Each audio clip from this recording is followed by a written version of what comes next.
भेड़ बकरी चल रहा है, वो अपना समय बिता रहा है। हालेलुया। आप लोग अपना अपना काम में, हम भी घर में प्रभु के साथ समय बिता रहे हैं। इस सप्ताह क्या देना है कलीसिया को, इस बृहस्पति को क्या देना है, रात्रि प्रार्थना में क्या देना है। हालेलुया। समझ रहे कि नहीं? तैयारी लगा हुआ है, परमेश्वर के साथ समय बिता रहे हैं। आप भी अपने अपने कामों में रहते हुए आप प्रभु के साथ समय बिता सकते हैं। हालेलुया। हमें कोई भी चीज परमेश्वर से अलग नहीं कर सकता, याद रखिए। आप गाड़ी चला रहे तो भी प्रभु को याद कर सकते हैं। गाड़ी चलाना हाथ से है, पैर से है, देह से है, याद करना प्रभु को मन से है। हालेलुया। प्रार्थना करना जुबान से है। हालेलुया। गीत गाना जुबान से है। हालेलुया। तो परमेश्वर का वचन क्या कहता है? पौलुस अपनी कलीसिया के लोगों के लिए ये प्रार्थना करता है कि प्रभु उसको अपनी पहचान दे, वो पहचाने कि मैं कौन हूँ। परमेश्वर ने मुझे क्यों बुलाया? प्रार्थना करने के लिए तो बुलाया है। एक विश्वासी को प्रभु क्यों चुन के लाया? इसलिए नहीं कि तुम सब दिन पास्टर से प्रार्थना करते रहो, सब दिन तुम्हारा पास्टर ही तुम्हारा सब कुछ करे।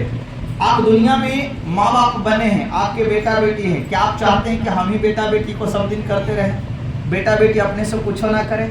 क्या आप चाहते हैं कि सब दिन आप ही बेटा को कपड़ा धो के दे, बेटी को आप ही कपड़ा धो के दे, खाना बना के दे, झाड़ू पोछा करके दे? क्या आप चाहते हैं कि आप ही सब दिन करके दें, या आप चाहते हैं कि वो भी खुद से कर ले अपना काम? हालेलुया। तो कलीसिया के अगुआ भी चाहेगा कि प्रभु तूने इसको बुलाया है क्यों? प्रार्थना के लिए, पवित्रता में जीने के लिए, सेवा का काम में हाथ बढ़ाने के लिए।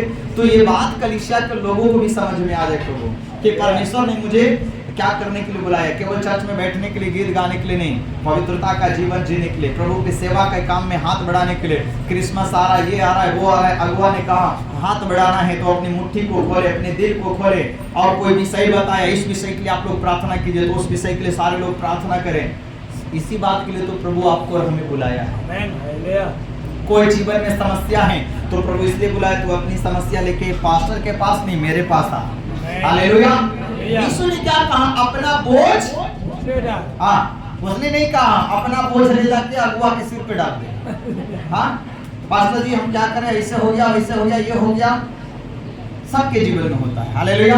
मगर प्रभु क्या चाहता है? उस बोझ को लेके मेरे पास। हाँ, अगर कुछ नहीं समझ में आ रहा है, कंफ्यूजन में पड़ा हुआ है, और बहुत प्रयास करने के बाद, तो आप पूछ सकते हैं, है ना, अपने आत्मिक माँ बाप से। कॉल पे बात हो सकता है, कॉल पे बुलाकर जानना चाहो कुछ बातें हैं तो बुलाकर भी, है ना, आपका इरादा है। मगर वचन क्या कहता है? प्रभु उनको समझते हैं। हालेलुया। जब आपका बेटा बेटी काम नहीं करता, जिम्मेदारी नहीं उठाता है, तो आप क्या कहते हैं? भगवान इसको बुद्धि दे, समझ दे, हाँ, कि अपना घर परिवार चेते कैसे चलना है। आप ये कहते हैं ना अपने बाल बच्चा को लेकर? आप क्या कहते हैं? इसको प्रभु समझ दे। पौलुस भी यही कह रहा है, प्रभु जिसको तूने चुन के लाया उसको समझ दे, वो अपने आप को पहचाने। मैं भी प्रार्थना करने के लिए बुलाया गया। परमेश्वर मुझे चुना है कि मैं अपनी हालात को बदल दूं। प्रभु मुझे चुना है कि मैं अपनी समस्या से प्रार्थना करके छुटकारा। हालेलुया। मैंने आज एक सुबह ग्रुप में वीडियो डाला, कितना लोग देखा? एक लड़की के ऊपर शैतान है और वो कह रहा है मैं प्रार्थना नहीं करने देता। वो पास्टर को पता है क्यों नहीं करने देता? अगर ये प्रार्थना करेगा तो छूट नहीं जाएगा, मेरे हाथ से फिर चला जाएगा। देखो, शैतान ना उसको वचन पढ़ने देता है, ना तो प्रार्थना करने देता है, क्योंकि शैतान को पता है कि अगर ये प्रार्थना में बढ़ गया, वचन पढ़ने लगेगा, तो फिर मेरा छुट्टी हो जाएगा, ये मेरे हाथ से चला जाएगा। इसलिए हमेशा बोलते प्रार्थना करो, वचन पढ़ो। देखिए शैतान क्या चाहता है? हम प्रार्थना ना करें। शैतान क्या चाहता है? हम बाइबल ना पढ़ें। शैतान क्या चाहता है? हम दुनिया के फालतू कामों में पैसा खर्चा कर दे, पर प्रभु के कामों में खर्चा नहीं होना चाहिए। क्योंकि शैतान को पता है ये प्रभु के काम में खर्च करेगा 10, तो प्रभु इसको 100 आगे चल के देगा ही देगा। क्योंकि वचन कहता है प्रभु किसी का कर्जदार आज नहीं दे रहा है, मगर कल देगा, जरूर देगा, एक दिन जरूर वो लौटाएगा, सूद समेत लौटाएगा। हालेलुया। तो शैतान बड़ा चालाक है। मैं जो कुछ ग्रुप में डालता हूँ आपके काम का होता है, उसको देखा करो। हालेलुया। वो आपकी जरूरत है, वो आपका काम का है। मुझे लगता है ये कलीसिया को देखना चाहिए और इससे उसको सीख मिलेगा। और इससे सीखिए, गवाही शैतान जो देता है उससे सीखिए शैतान क्या बोल रहा है, क्या कह रहा है। प्रार्थना करेगा तो छूट जाएगा। शैतान को प्रार्थना से चिढ़ है ना, दिक्कत है। अगर आप अपनी बातों के लिए प्रार्थना करेंगे, आप छूट जाएंगे। अक्सर लोग दूसरे के प्रार्थना पे भरोसा करता है ना।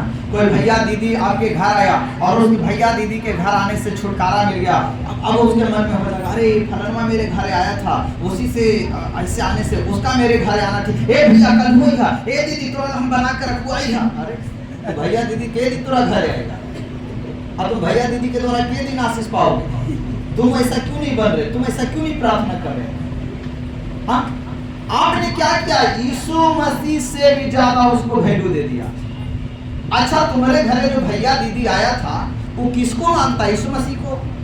जिस यीशु को तुम मानते हो उसी यीशु को भैया दीदी चाची चाचा जो भी मान रहा है, और उसी यीशु से तुम्हारे लिए प्रार्थना किया और तुमको घर में सुख शांति आ गया, बेटा चंगा हो गया, पति चंगा हो गया, पत्नी चंगा हो गया, जो भी है सब ठीक ठाक हो गया, और तुम